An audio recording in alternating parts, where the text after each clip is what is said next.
Bismillahirrahmanirrahim. Nawaitu ta'alluma wa ta'lima wa tadhakura wa tadhkira wa naf'a wal intifa'a wal ifadata wal istifadah wal hatha 'ala at-tamassuki bi kitabillahi wa sunnati rasulihi wa du'a ilal huda wa dalalata 'alal khair ibtigha'a wajhillah wa mardatihi wa qurbih wa thawabih. Lil Imamin Nawawi walil barakatil Fatihah. A'udzu billahi minasy syaithanir rajim. Bismillahirrahmanirrahim. Alhamdulillahi rabbil alamin arrahmanir rahim maliki yaumiddin. Iyyaka na'budu wa iyyaka nasta'in. Ihdinas siratal mustaqim. Siratal ladzina an'amta 'alaihim ghairil maghdubi 'alaihim waladdallin. Amin. Alhamdulillahirabbil alamin wa bihi nasta'in ala umuri dunya waddin. Tsumma assalatu wassalamu ala sayyidil mursalin nabiyyina wa maulana Muhammadin wa ala alihi wa sahbihi wa man tabi'al huda ila yaumiddin. Asyhadu an la ilaha illallah wahdahu la syarika lah wa asyhadu anna Muhammadan abduhu wa rasuluhu alladzi la nabiyya wa la rasula ba'dah.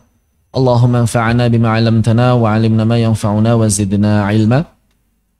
Allahumma nawwir qulubana binuri hidayatik kama nawartal arda binuri syamsika abadan abada birahmatika ya arhamar rahimin. Allahumma arhamna bil qur'ani waj'alil qur'ana hujjatan lana wa la hujjatan alaina.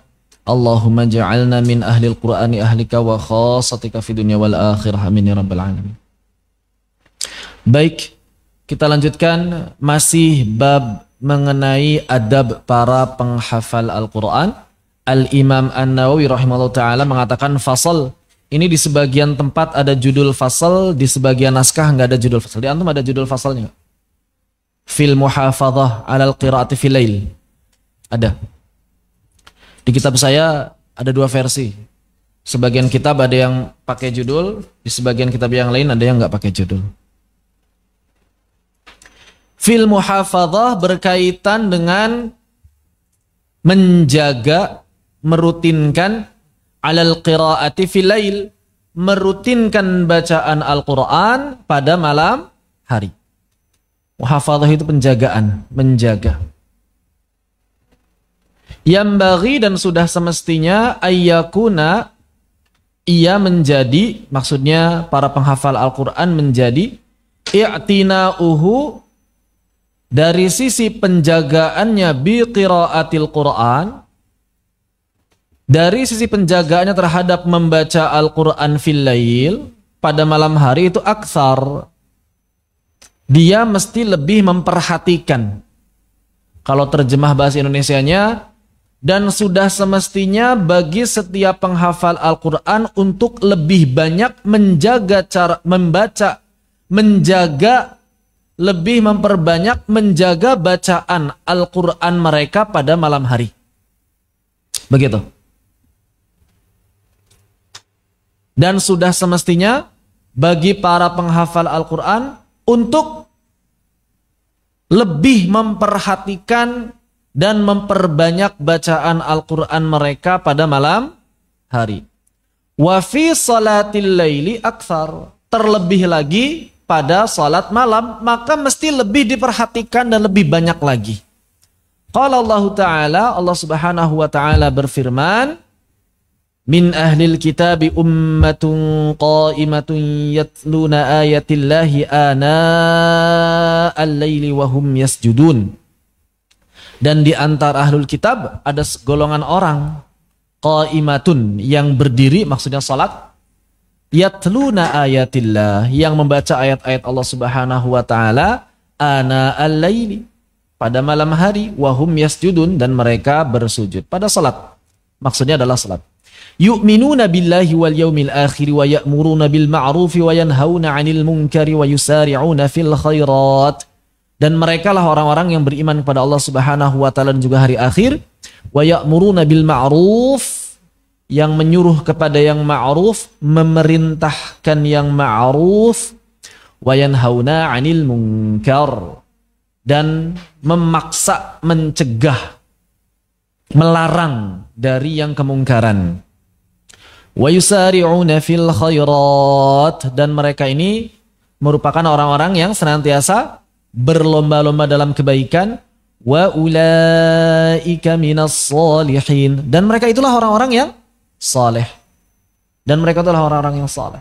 Jadi cirinya orang yang saleh apa? Qaimatun yatluna ayatillahi ana al-laili wa hum yasjudun.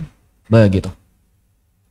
Wa thabata fi sahihaini, dan telah sahih dalam dua kitab sahih Bukhari dan Muslim, dari Rasulullah sallallahu alaihi wasallam annahu, bahwasanya beliau qala, bersabda, ni'mar rajulu Abdullah, sebaik-baik laki-laki itu adalah Abdullah, lau kana yusalli minal lail. Abdullah bin Umar ya. Apabila ia salat malam.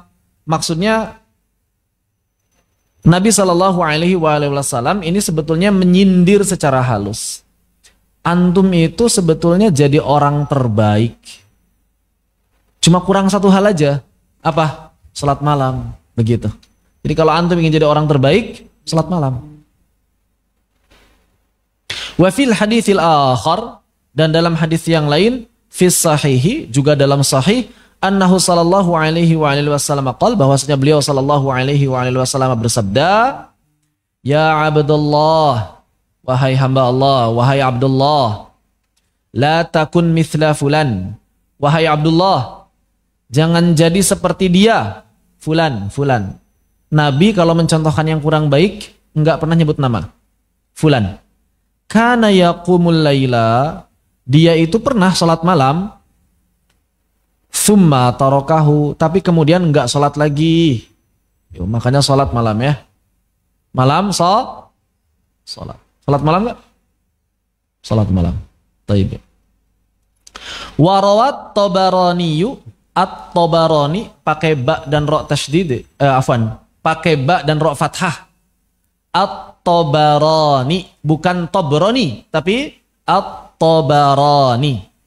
Wa ghairuhu, dan juga selain beliau, an Sahli bin Sa'din radhiyallahu an, meriwayatkan dari Sahal bin Sa'ad radhiyallahu an Rasulullah sallallahu alaihi wasallam, bahwasanya Rasulullah sallallahu alaihi wasallam qala, beliau bersabda, syaraful mu'min qiyamul lail, kemuliaannya orang yang beriman itu dengan salat malamnya. Kalau antum ingin termasuk menjadi orang yang mulia, orang beriman yang mulia, maka jangan lupa salat malam. Khawatir nggak bisa bangun sebelum tidur, salat witir minimal 1 rakaat. Karena menurut mazhab Imam Abu Hanifah, witir itu wajib. Dalam mazhab Syafi'i sunnah muakkadah. Dalam mazhab Abu Hanifah wajib. Maka supaya kita terhindar dari lalai atas kewajiban, kalau memang kita khawatir malamnya ini nggak bisa bangun sebelum tidur 1 rakaat. Dan kata para ulama, orang yang witir 1 rakaat itu orang yang malas. Apalagi kalau enggak witir. Orang yang apa tuh kira-kira? Begitu. Wal ahadits wal atharu fi hadza katsirah. Hadis-hadis dan riwayat-riwayat yang membicarakan hal ini banyak sekali. Wa qad jaa an Abil Ahwasi, juga diriwayatkan dari Abul Ahwas Al-Jushami, Abul Ahwas bil ha'i wasadil muhmalatain, pakai ha dan sad yang tidak bertitik. Ha dan sad maksudnya bukan ha dan dhad. Wasmuhu Auf ibnu Malik, namanya Auf ibnu Malik. Al-Jushami bidhammil jim. Al-Jushami jimnya dhammah wa fathu shin al-mu'jamah. Shinnya fathah pakai titik bukan sin. Mansubun ila Jusham, dinasabkan, disandarkan pada Jusham jadul qabilah, kakek moyang kabilahnya. Qala, beliau mengatakan, in kana rajulu la yatruqul fustata. Fustat atau fustas? Ya antum. Fustas. Fustata. Maknanya sama. Tenda-tenda atau kemah-kemah. Turuqa. Berdua. Al-fustat fihi situ lughat. Di situ ada 6 logat. Fustat. Fustat. Fusat. Itu banyak. Ada 6. 1 fustat, 2 fustat. Yang pertama fustat, kedua fustat, ketiga fusat. Ketiga lagi nggak disebutin di sini. Bahasa Arab bukan? Bahasa Arab asli bukan?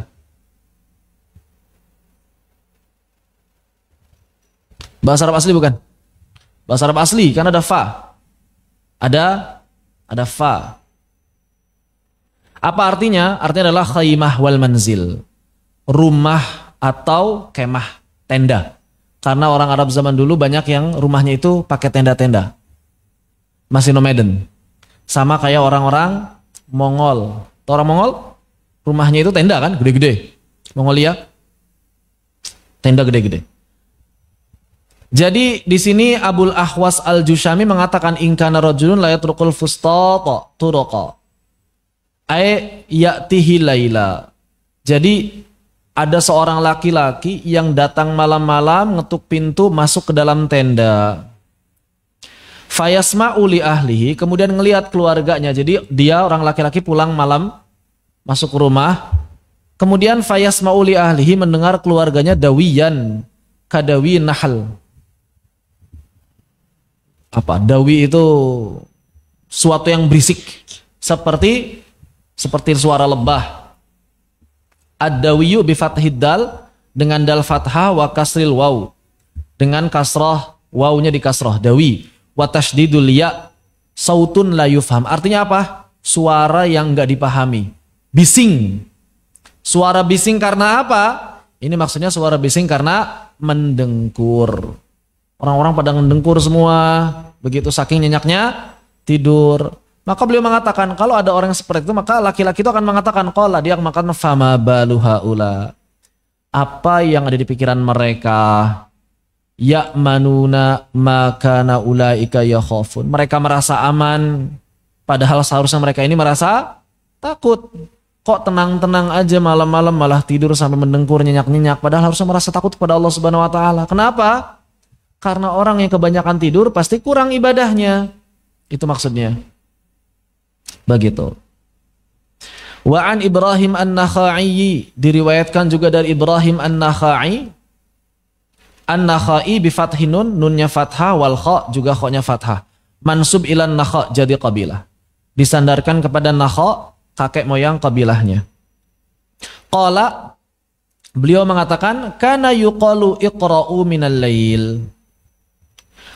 Karena bahwasanya yuqalu dikatakan, iqra'u bacalah oleh kalian, iqra'u bacalah oleh kalian, minal laili pada malam hari, maksudnya bacalah oleh kalian Al-Quran pada malam hari, walau halabasyatin.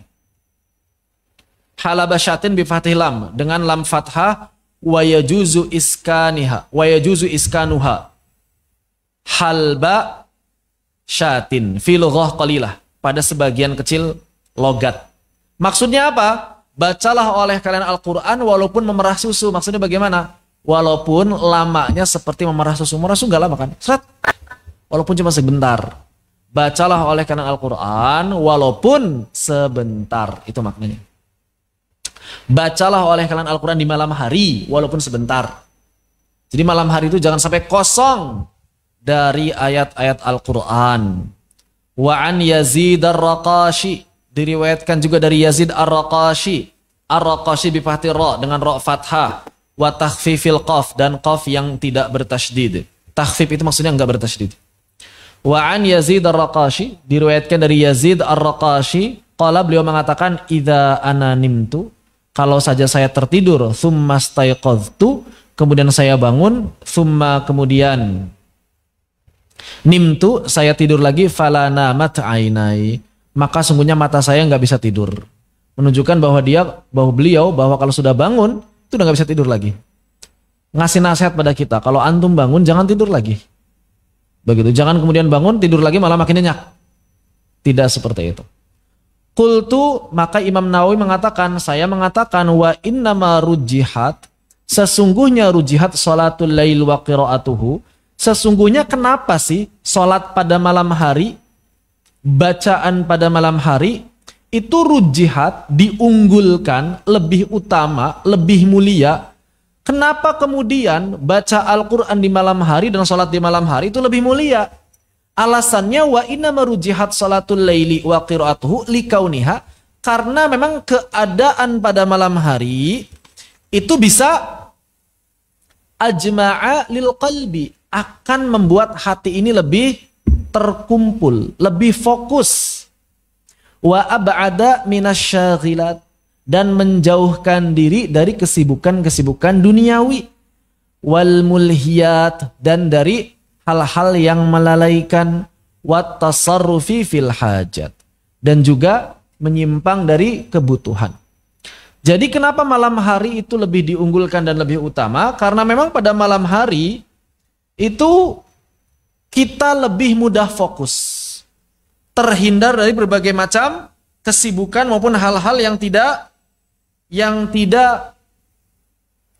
dibutuhkan, begitu. Kesibukan-kesibukan, hal-hal yang melalaikan, ataupun tasarruf fil hajat, ataupun kesibukan-kesibukan dalam rangka kita mencari kebutuhan hidup. Maka pada malam hari itu sudah kita bahas juga, bagi yang mengikuti ketika kita membahas tadabbur surah Al-Qadr. Allah Subhanahu wa taala menurunkan Al-Qur'an di malam hari.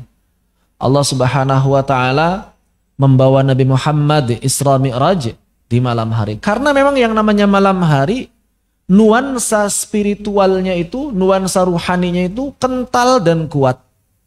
Begitu. Wa aswana minar riya, dan akan menjaga diri seseorang ketika beribadah dari riya. Ya, malam itu susah riya, mau riya sama siapa malam? Nggak ada yang lihat. Wa ghairihi minal muhbitat, dan perkara-perkara yang lain yang dapat merusak ibadah. Jadi malam hari itu lebih mudah. Lebih mudah mana sih? Maksiat atau taat? Hah? Lebih mudah maksiat. Masa? Lebih mudah taat lah. Lebih mudah taat. Contoh maksiat itu mencuri, ya. Contoh maksiat mencuri misalnya nih. Contoh taat qiyamul lail. Misalnya ya. Kita bandingin. Mencuri sama qiyamul lail, lebih susah mana? Lebih susah mencuri, padahal sama-sama bangun malam. Effortnya, usahanya lebih besar mencuri. Mencuri bisa nggak di rumah sendiri? Nggak bisa, harus keluar rumah. Qiyamul lail di rumah sendiri. Yang namanya mencuri, kalau kita kelihatan orang lain, kabur, takut, atau malah senang? Ya takutlah, langsung kabur lari. Kalau qiyamul lail ada orang yang lihat, ya nggak apa-apa, udah biasa aja. Butuh modal nggak mencuri? Butuh peralatan-peralatannya. Qiyamul lail butuh modal nggak? Nggak. Terus kenapa kita berpikiran maksiat lebih mudah daripada taat? Taat itu lebih mudah daripada maksiat. Bahkan zina dengan nikah lebih mudah nikah sebetulnya.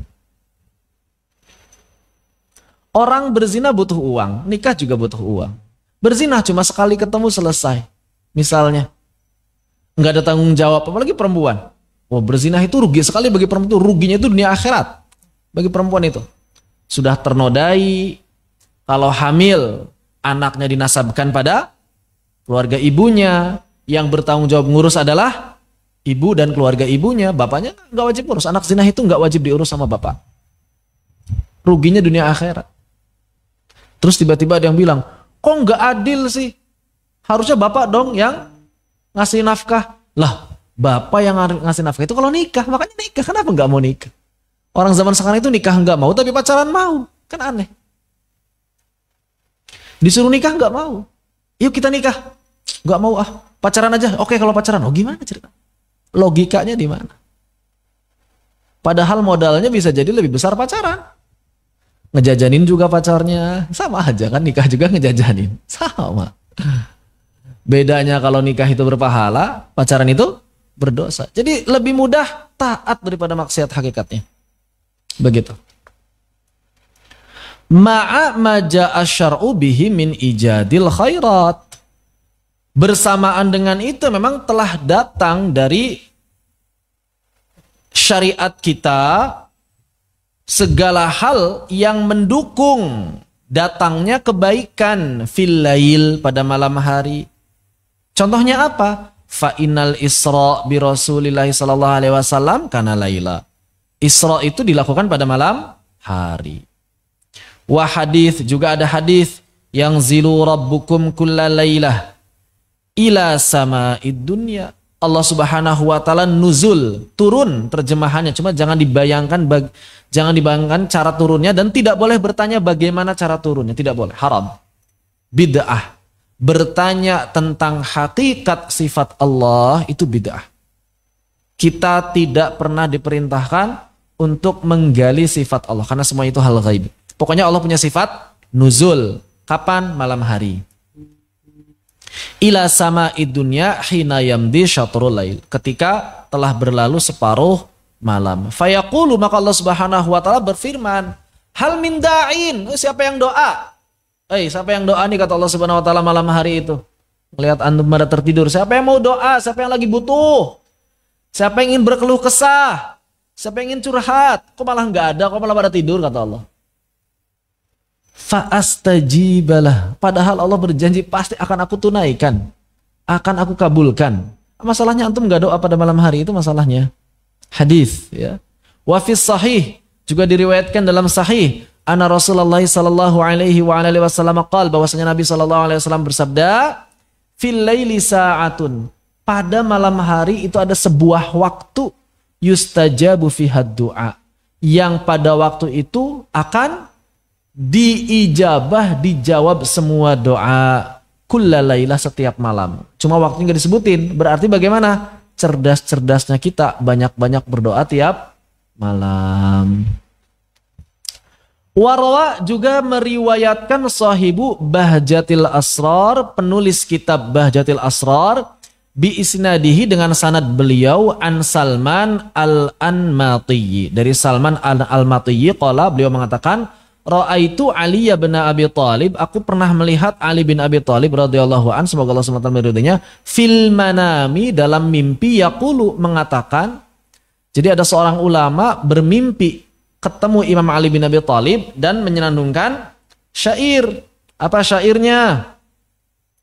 Laulal ladzina lahum wirdun yaqumuna, kalaulah bukan karena orang-orang yang senantiasa terbiasa, yang senantiasa melakukan wirid pada malam hari, wa akharuna lahum sardun yasumuna, juga bukan karena mereka yang terbiasa melakukan saum pada siang hari, laduk dikat ardukum, sesungguhnya bumi kalian akan berguncang min tahtikum sahara, pada waktu sahur.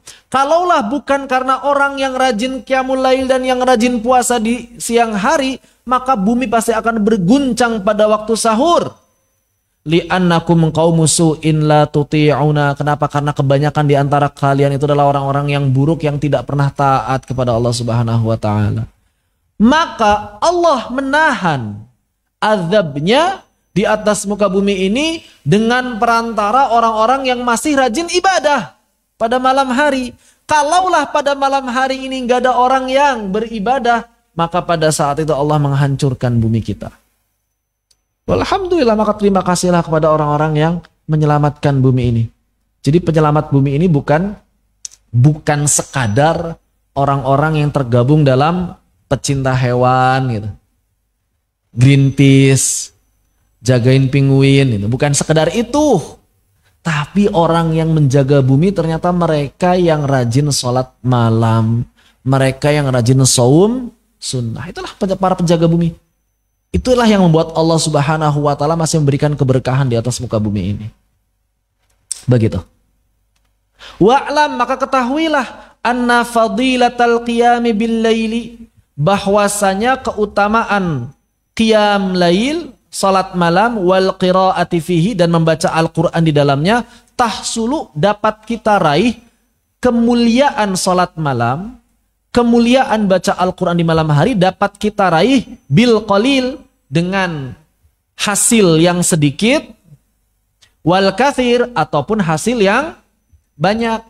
Jadi antum gak masalah, mau sedikit mau banyak gak masalah. Yang penting ada hasilnya, fadilahnya antum dapatkan. Begitu. Wa kullama kathura kana afdal. Maka semakin banyak antum sholatnya, semakin banyak antum baca Al-Qur'annya, kana afdal, itu yang lebih utama. Illa an yastau'ibal laila. Kecuali ayastau'ibal laila. Fa innahu makruh. Kecuali kalau antum menghabiskan waktu di malam hari full buat ibadah, itu nggak boleh, makruh. Fa innahu makruhun ad-dawamu alaih.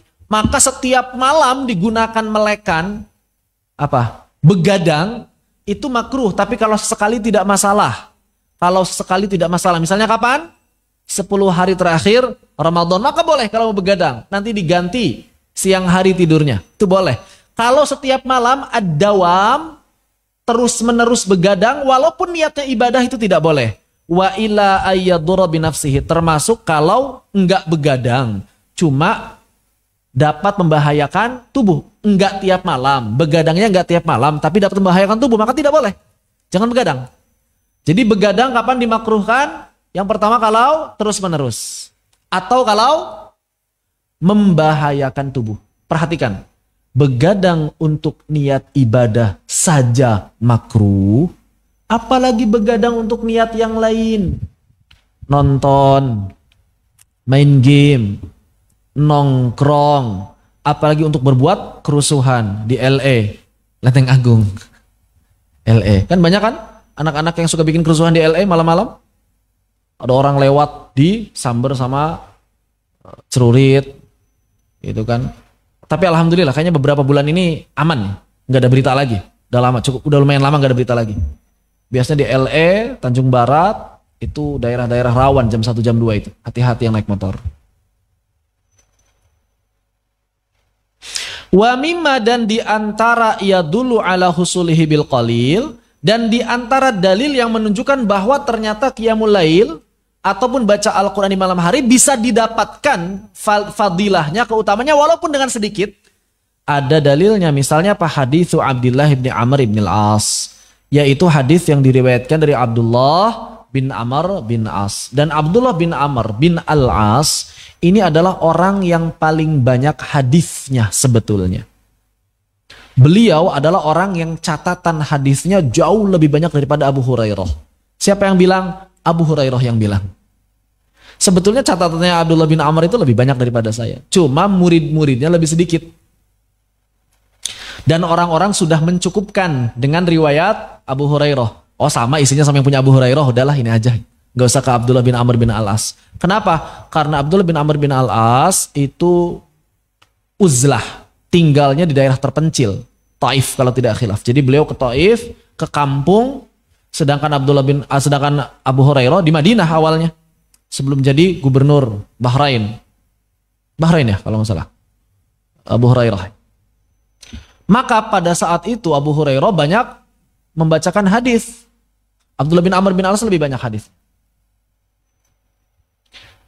Qala Rasulullah SAW, maka diriwayatkan dari Abdullah bin Amr bin Al-As, Rasulullah SAW bersabda, man qama bi asyri ayatin, siapa saja yang qiyamul lail dan membaca 10 ayat, lam yuktab minal ghafilin, maka dia tidak tercatat sebagai orang yang lalai. Perhatikan, kalau antum enggak mau disebut sebagai orang yang lalai di sisi Allah, maka setidaknya baca 10 ayat. Berarti kalau 2 rakaat, ayat pertama 5 ayat, rakaat pertama 5 ayat, rakaat kedua 5 ayat. Berarti kalau misalnya witir doang 3 rakaat, Rakaat pertamanya Al-A'la, rakaat keduanya Al-Kafirun, rakaat ketiganya itu adalah Al-Ikhlas. Sudah cukup tuh. Antum bukan orang yang lalai. Sudah cukup untuk melewati fase minimal itu. Tapi sayang kalau cuma enggak disebut orang yang lalai doang. Wa man qama bimi'ati ayatin, dan siapa yang sanggup membacanya itu 100 ayat. 100 ayat berarti surah apa? Ya Al-Baqarah. Al-Baqarah 100 ayat. Atau misalnya bisa surah-surah yang belakang. Ya. Seperti misalnya surah Yasin 83. Atau misalnya rakaat pertama Yasin. Rakaat kedua Al-Mulk nyampe 100, 110. Baik kan? Alhamdulillah nyampe 100. Maka siapa saja yang baca 100, kutiba minal qanitin, akan tercatat sebagai orang yang taat. Subhanallah. Kalau antum ingin tercatat sebagai orang yang taat, bacanya 100. Jadi bukan masalah berapa banyak rokaatnya, tapi berapa banyak yang antum baca. Kalau rokaatnya banyak tapi bacanya surah-surah pendek-pendek gak nyampe 100. Begitu. Baca 100 ayat. Wa man qama bi alfi ayatin, maka siapa yang sanggup membacanya 1000 ayat. Berarti berapa juz? Minimal 5 juz. Al-Quran 6000 ayat. 1000 itu 1/6. 1/6 dari 30, 5 juz. Siapa yang sanggup? Kita mulai 5 juz malam. Yo, 5 juz malam. Maka siapa yang baca setidaknya 5 juz, kutiba minal muqantirin, maka dia akan tercatat sebagai orang yang mendapatkan limpahan pahala yang sangat banyak. Orang yang dapat harta karun pahala. Begitu ya. Orang yang akan mendapatkan harta karun pahala atau pahala yang sangat berlimpah ruah. Rawahu Abu Dawud wa ghairuhu, diriwayatkan oleh Abu Dawud dan juga selainnya. Wa haka Tha'labi, dan dihikayatkan, berarti lemah ya. Kalau ada haka itu lemah. Apalagi kalau hukiya. Hukiya itu paling lemah. Tadi kan rawa kan? Ini haka, berarti kalau haka itu lemah. Sanadnya lemah. Ats-Tsa'labiyu, menghikayatkan Ats-Tsa'labi dari Ibnu Abbas radhiyallahu anhuma, man shalla bil lail, siapa saja yang salat malam rakaataini 2 rakaat, faqad bata lillahi sajidan wa qa'iman. 2 rakaat doang nih. Siapa saja yang salat bil laili, salat malam seminimalnya 2 rakaat, faqad bata lillah, maka Allah mencatat bermalamnya dia sajida wa qa'ima. Maka Allah mencatat dia ini bermalam dalam keadaan sujud dan berdiri. Orang yang sholat malam 2 rakaat, maka Allah akan mencatatnya sebagai orang yang sajida wa qa'ima. Orang yang sujud dan orang yang berdiri. Jadi dicatat sebagai orang yang bermalam dalam keadaan sujud dan berdiri. Cukup nggak banyak-banyak 2 rakaat.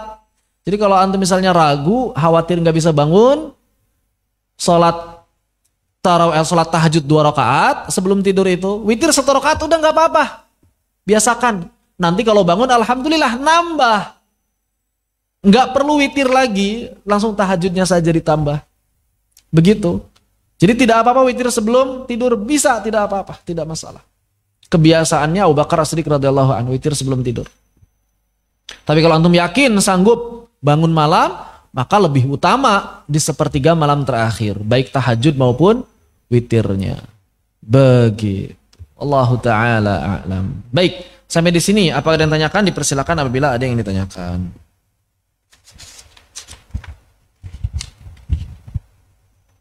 Silakan.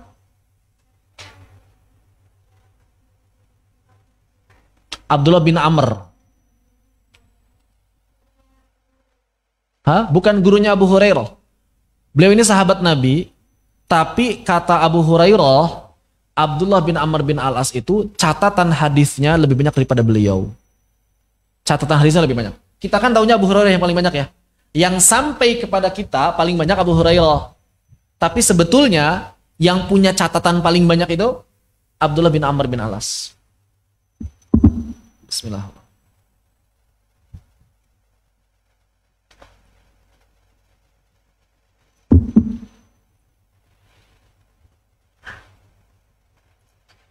Alhamdulillah. Doa ketika malam, apakah disyaratkan sholat dulu? Tidak. Kita doa itu bebas. Syarat itu tidak menjadi, sholat itu tidak menjadi syarat. Tapi kalau misalnya kita berdoa pada malam hari diiringi sholat dulu, afdal, lebih utama. Begitu. Allahu ta'ala a'lam. Demikian. Baik. Ada yang tanyakan? Kalau tidak ada kita lanjutkan. Kita lanjut ya. Fasal fil amri bita'ahudil qur'ani wa tahdhiri min ta'ridhihi linisyan. Ini judulnya mirip dengan judul di Riyadhus Shalihin. Ada judul yang sama. Perintah untuk menjaga hafalan Al-Qur'an wa tahdhiri dan peringatan min dari ta'ridhihi. Ta'rid di sini maksudnya adalah memperbanyak hafalan. Peringatan dari memperbanyak hafalan linisyan untuk dilupakan. Maksudnya jangan banyak-banyak hafalan kalau pada akhirnya dilupakan. Seperti yang pernah kita bahas, maka dari itu orang yang ingin menghafal Al-Quran jangan ditanya kesiapan menghafalnya, tapi tanya kesiapan murojaahnya. Antum sanggupnya sehari baca berapa juz? Kata para ulama, man qara'al khams lam yans. Siapa yang baca 5 juz gak akan lupa. Berarti untuk dapat murojaah 30 juz itu sehari minimal 5 juz. Jadi ini yang harus kita kejar. Antum sanggupnya berapa? Ustadz, saya sehari baru sanggup 1 juz. Ya sudah, hafalan antum jangan ditambah, maksimal itu berarti 6 juz. Kali 5, kali 6 gitu kan. 5 kali 6 30 kan. Maksimal 6 juz saja hafalan antum. Kalau hafalan antum sudah 6 juz, udah jangan ditambah dulu. Kenapa? Karena nambah hafalan itu nggak wajib. Nambah hafalan itu sunnah. Yang wajib itu apa? Jaga yang 6 juz ini. Kalau antum 1 hari baru bisa 1 juz. Kalau 1 hari baru bisa 2 juz, ya berarti 12 juz hafalan maksimal paling banyaknya. Udah begitu. Jadi kalau misalnya ada orang yang pengen hafalan, kita misalnya nanti bikin ma'had. Ma'hadnya ma'had tahfidz. Mereka pada pengen menghafal Al-Quran. Maka wawancara di awal itu bukan siap nggak ngafal. Jangan begitu. Siap nggak nanti jaga? Siap nggak nanti murojaah?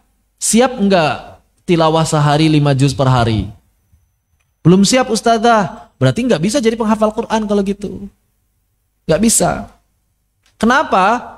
Di sini nanti ada banyak riwayat. Sabataan Abi Musa al-Asy'ari, diriwayatkan sahih dari Abu Musa al-Asy'ari radhiyallahu anhu, ani Nabi sallallahu alaihi wasallam, bahwa Nabi sallallahu alaihi wasallam bersabda, ta'ahadu hadzal Qur'an. Jagalah baik-baik oleh kalian hafalan Al-Quran. Peliharalah hafalan Al-Quran kalian. Fawalladzi nafsu Muhammadin biyadih. Karena demi Allah, lahwa, bahwasanya hafalan Al-Quran itu asyaddu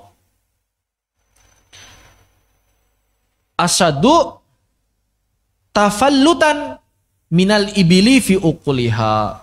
Lebih apa? Lebih cepat terlepasnya dibandingkan terlepasnya seekor unta yang diikat dari ikatannya.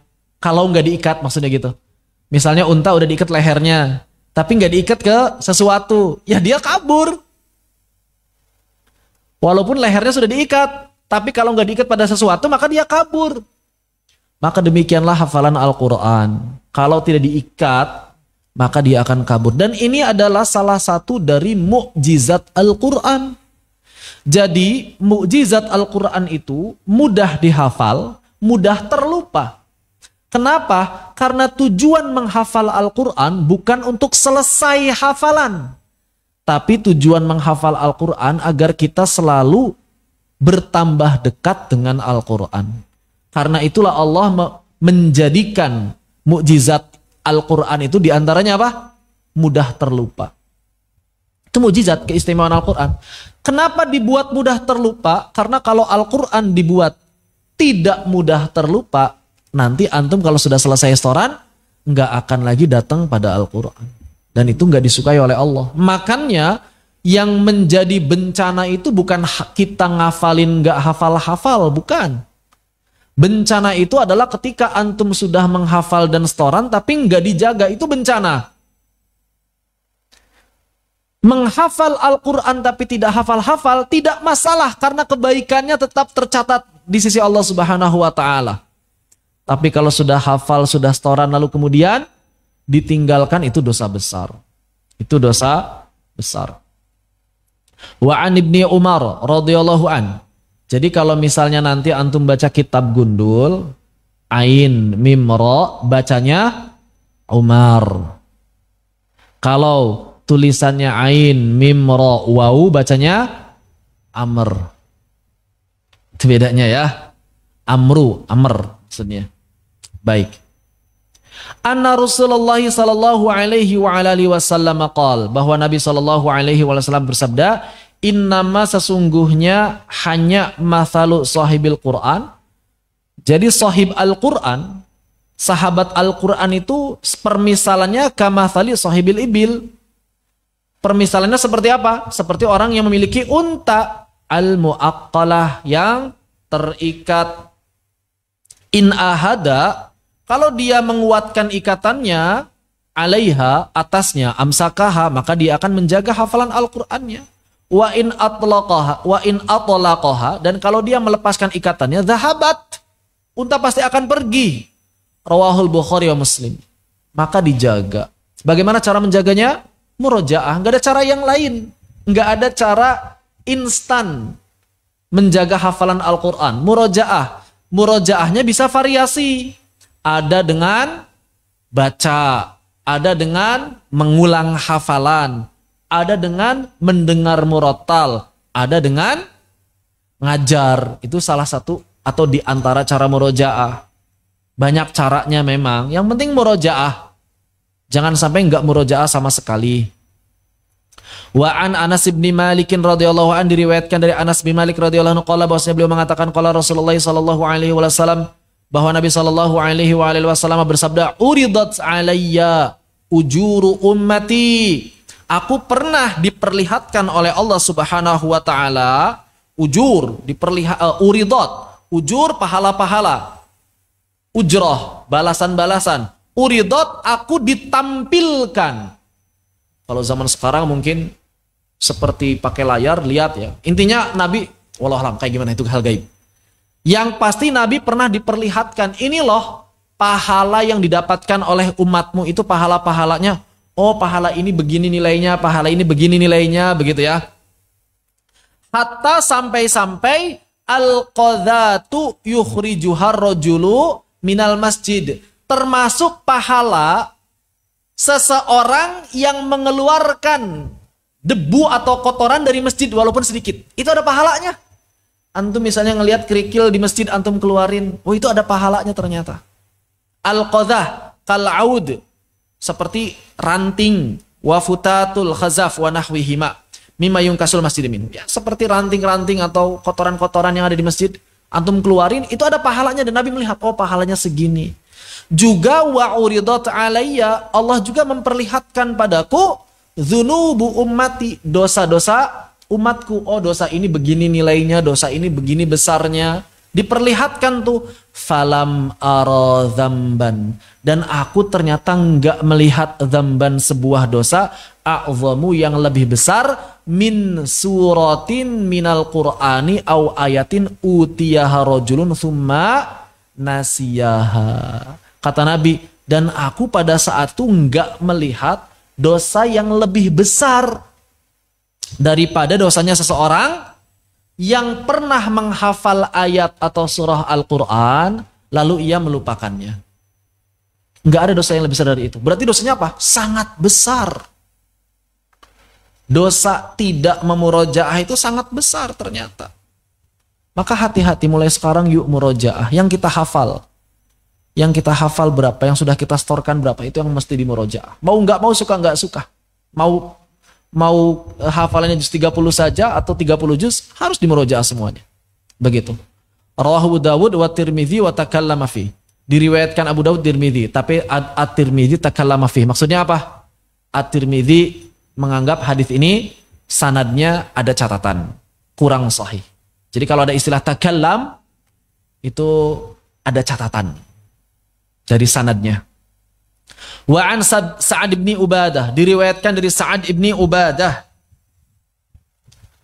Ani Nabi sallallahu alaihi wasallam, diriwayatkan dari Nabi sallallahu alaihi wasallam qala, beliau mengatakan, man qara'al Qur'ana, siapa saja yang menghafal, baca di sini maksudnya hafal, siapa saja yang menghafal Al-Qur'an, tsumma nasiyahu, kemudian melupakannya, laqiyallaha, maka dia bertemu dengan Allah Azza wa Jal yang maha mulia, yaumal qiyamah, pada hari kiamat, ajzam, dalam keadaan buntung.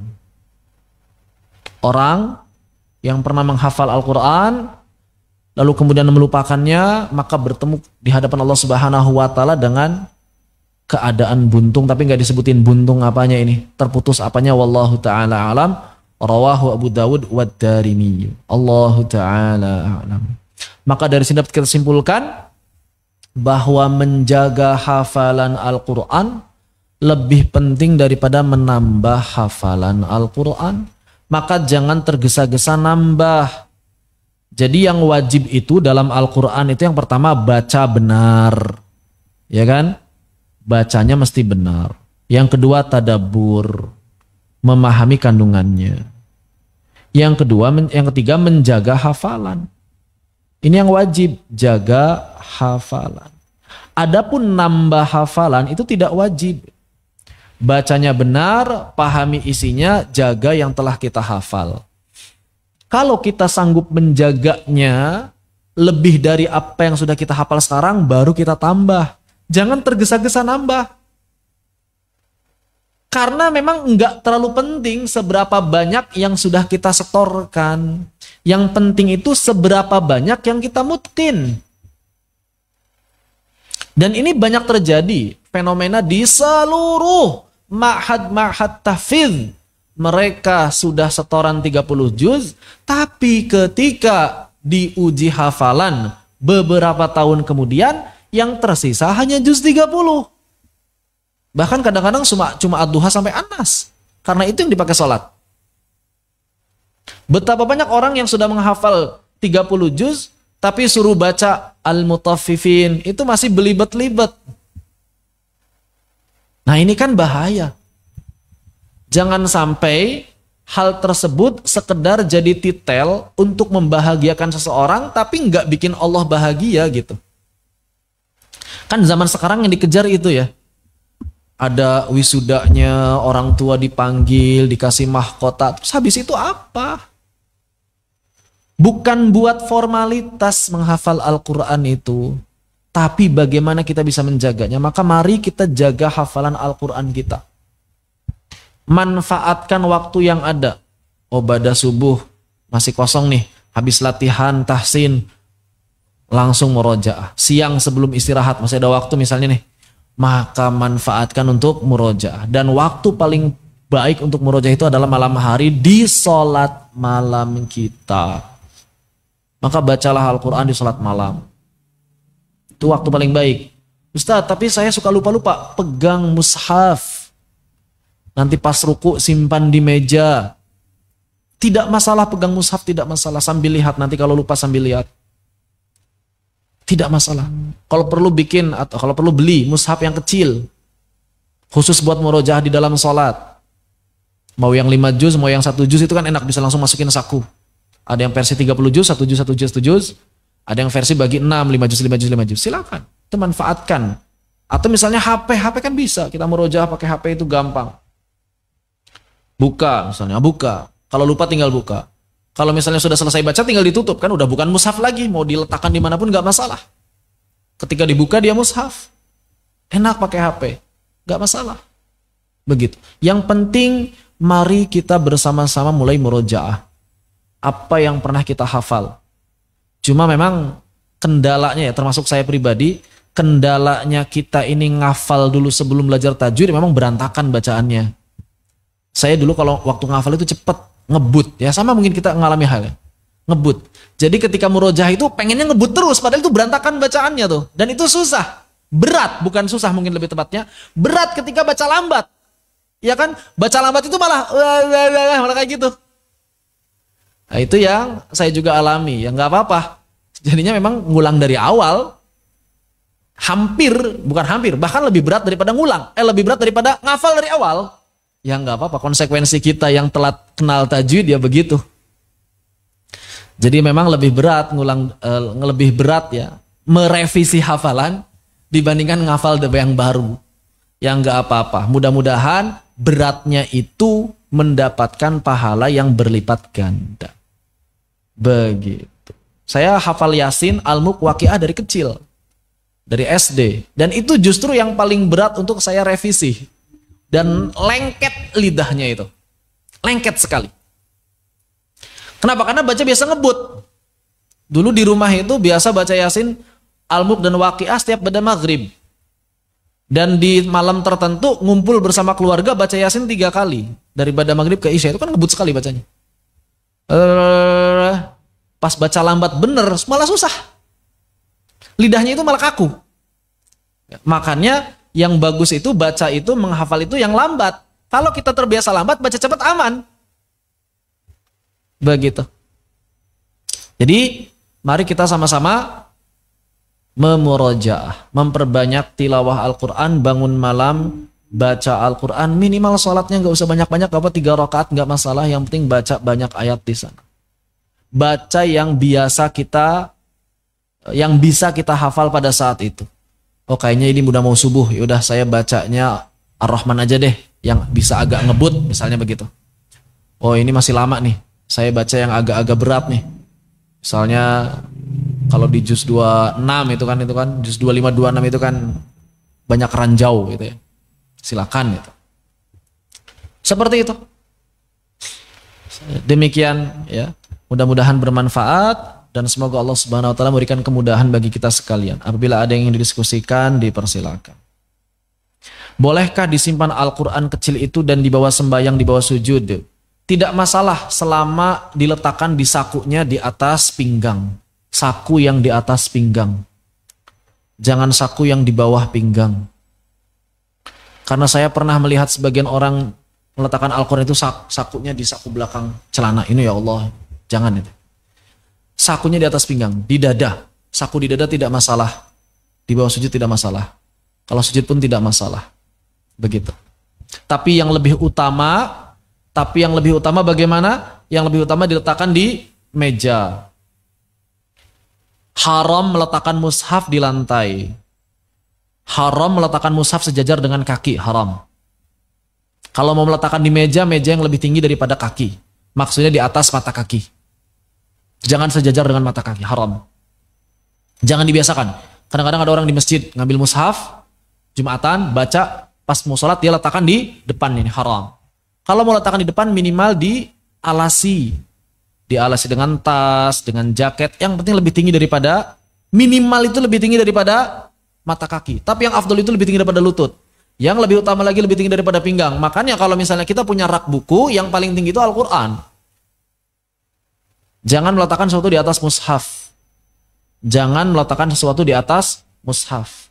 Kalau mungkin rak ya masih bisa lah. Rak pertama, rak kedua, kada tinggi sekali misalnya nggak apa-apa. Rak ketiganya mushaf. Tapi kalau misalnya lagi ditumpuk, jangan pernah menumpuk sesuatu di atas mushaf. Jangan dibiasakan, walaupun cuma balpen. Apalagi mushaf jadikan alas buat nulis, jangan. Begitu, ya. Seperti itu Allah Ta'ala alam.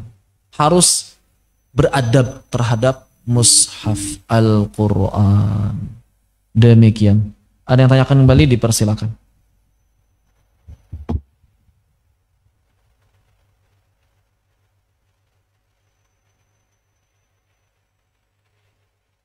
Cukup? Jelas ya? Yang penting tinggal beramalnya. Mudah-mudahan Allah memudahkan kita semuanya dan menjadikan kita termasuk ke dalam golongan orang-orang yang ahlul lail bil qiyam wal qiraatul Qur'an wal qiraatil Qur'an. Amin amin rabbal alamin. Fa aqulu qouli hadza wa astaghfirullah li wa lakum. Subhanakallahumma bihamdika asyhadu an la ilaha illa anta astaghfiruka wa atubu ilaik. Allahumma salli afdala salatin ala as'adi makhluqatika sayyidina Muhammad wa ala alihi wa sahbihi wa sallim adada ma'lumatika wa midada kalimatika kullama dzakaraka dzakiruna wa ghafala an dzikrihil ghafilun Bismillahirrahmanirrahim. Wal 'asr. Innal insana lafi khusr illa alladziina amanu wa 'amilus shalihati wa tawassaw bil haqqi wa tawassaw bis sabr. Assalamualaikum warahmatullahi wabarakatuh. Waalaikumsalam warahmatullahi wabarakatuh. Jazakumullah khair. Wa jazakumullahu khairan wa barakallahu fiik.